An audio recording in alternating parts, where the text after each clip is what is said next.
হ্যাঁ, hello, good morning everyone. আজ আবার আমি অনলাইনে এলাম। কি টপিক? কখন একজন সাইকিয়াট্রিস্টকে দেখানো উচিত? দেখুন, আপনাকে যেটা জিনিসটা বুঝতে হবে যে আমরা একজনকে মেন্টাল হেলথ কেয়ার প্রফেশনাল বা সাইকিয়াট্রিস্টকে দেখানোর কথাতেই শিউরে উঠি, ভয় পেয়ে যাই।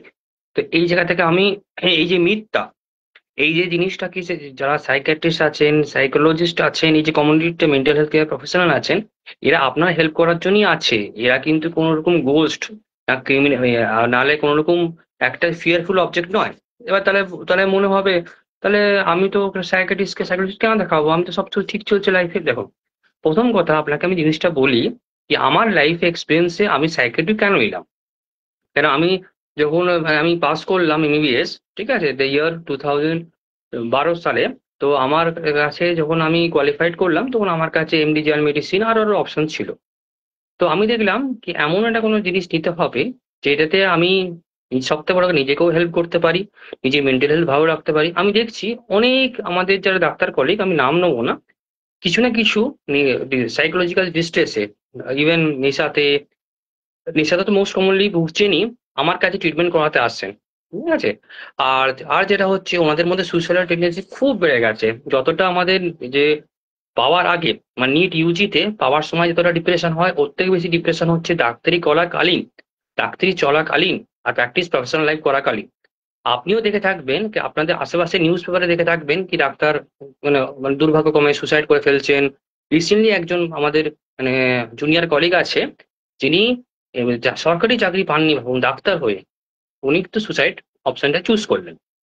তা আমার মনে হলো, যখন আমি ইন্টার্নশিপ করছিলাম, কি এরকম কিছু করতে হবে যেটা আমি সমাজের হেল্প করতে পারি, নিজেরকেও হেল্প করতে পারি, সবাইকেই হেল্প করতে পারি।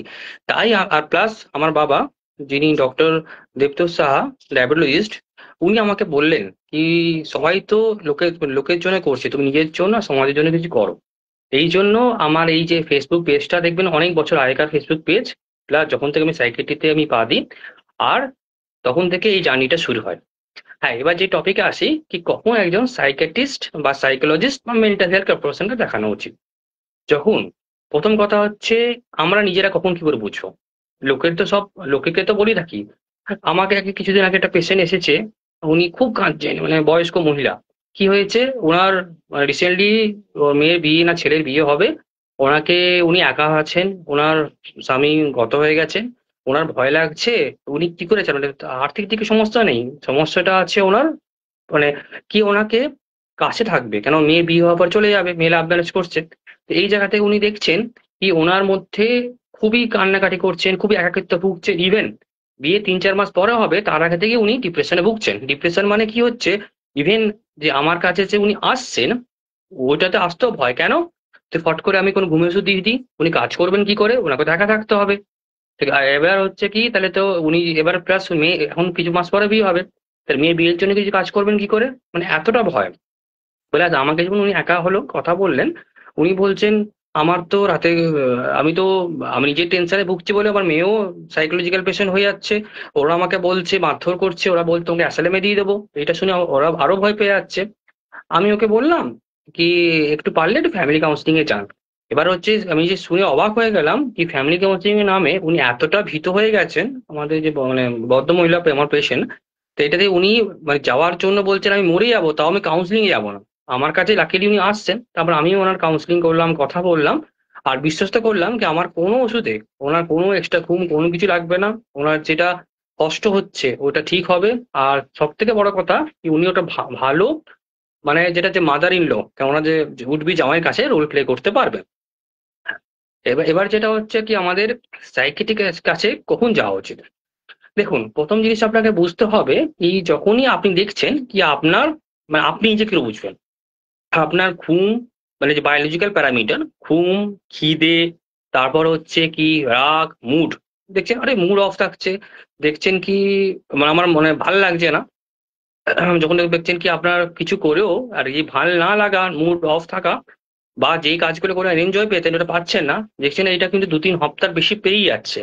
তখনই আপনি বুঝতে পারবেন কোনো একটা জিনিস সামথিং হ্যাপেন, যেটা হওয়া উচিত নয়।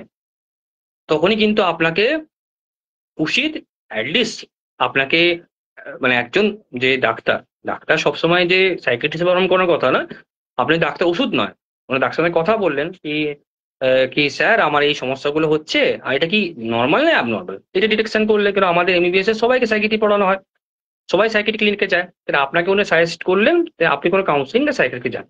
এবার কাউন্সিলের কাছে কখন যাবেন, সাইকিয়াট্রি ডাক্তারের কাছে কখন যাবেন, এইটা নিয়ে আমি পরে আলোচনা করব। এর সাথে হচ্ছে আপনারা কি করে বুঝবেন আপনার যে নিকটবর্তী যে লোক আছে, ফ্রেন্ডস হতে পারে, বাবা মা হতে পারে, আর এখানে আরেকটা কথা এসেছে যে হাউ টু কনভিন্স দেম, এটা নিয়ে আমি একটা পরে একটা ভিডিও করব।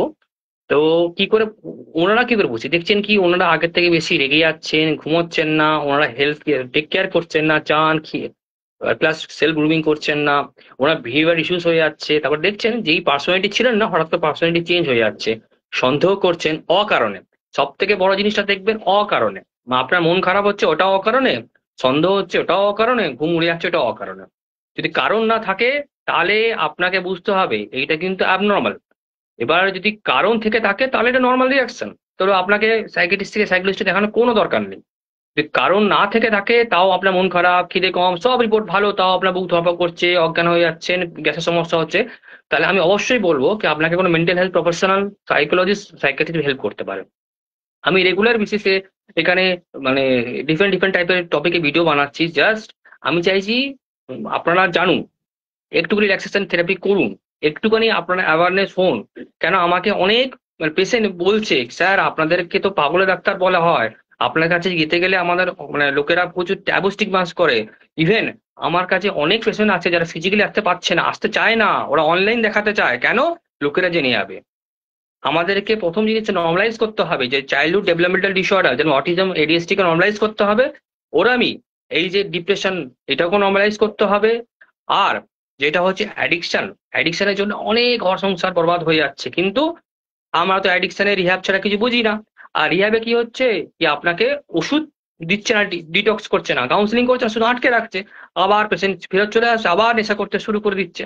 তা আপনাকে বুঝতে হবে এই সবকিছু কম্বাইন থেরাপি করলেই আমরা একটা ভালো স্টেবল লাইফ, সব থেকে বড় হচ্ছে কি আপনার যে লাইফটা আপনার অধিকার, বাঁচার অধিকার, ওই জিনিসটা লাইফটা আপনি ফুলে বাঁচতে পারবেন।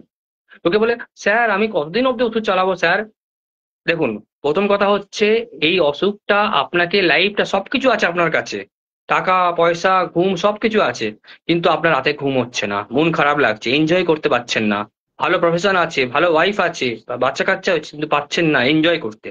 ওই এনজয়মেন্ট, ওই দুঃখটা কে দূর করার জন্য আমাদের রোল। আর এই জিনিসটা জন্য আপনাদের সাহায্য খুব দরকার, আপনারা কাইন্ডলি এই যে আপনারা যারা লাইভ দেখছেন, ইভেন লাইভ এন্ড হওয়ার পর দেখবেন, কাইন্ডলি এটাকে আপনি শেয়ার করুন, তাহলে আরো 5 জন পৌঁছবে। তারও দেখুন ট্যাবু স্টিগমা যাবে, লোকের মানে আমি চাই কি লোকের অ্যাওয়ারনেস হোক, যে লোকেরা বুঝুক জিনিসটা কি হচ্ছে, কেন আমাদের এগুলো করা উচিত। এইটাও একটা নর্মাল অসুখের মতন, এটা যেন আপনার শরীরে অসুস্থ হয়, এটা মনের অসুখ, এটা কিন্তু এটা পাগল নয়, এটা মনের অসুখ। যেন সুগার প্রেশার মানে কোভিড হচ্ছে, মানে টাইফয়েড হচ্ছে, এটাও একটা মনের অসুখ। তাহলে বলবে এটাতে শুধু খালি এটাই তফাৎ কি কি এখানে আপনি যে আর হচ্ছে ও বুঝতে পারে, যে আর কেয়ার গিভার ও বুঝতে পারে কষ্ট হচ্ছে, বাকি কেউ বুঝতে পারে না। বাকি লোকে তো নর্মাল আছে, চুলা জ্বালাচ্ছে, খাবার খাচ্ছে, হাসছে, খেলছে, যাচ্ছে, মনের দুঃখ তো সেই মনের লোকেই বুঝতে পারে না। তাহলে এই বলে আজকে আমি আমার লাইফটা শেষ করছি। কাইন্ডলি আপনাদের ইনভলভমেন্ট আমার চাই, আপনারা এখানে পোস্ট করুন আর কি ধরনের ভিডিও আপনারা চেয়ে থাকেন। ঠিক আছে, আপনাদের ভিডিওতে যেই কমেন্টটা বেশি আসবে ওই টপিকের ওপরেই আমি ভিডিও নেক্সট বানাবো। ধন্যবাদ।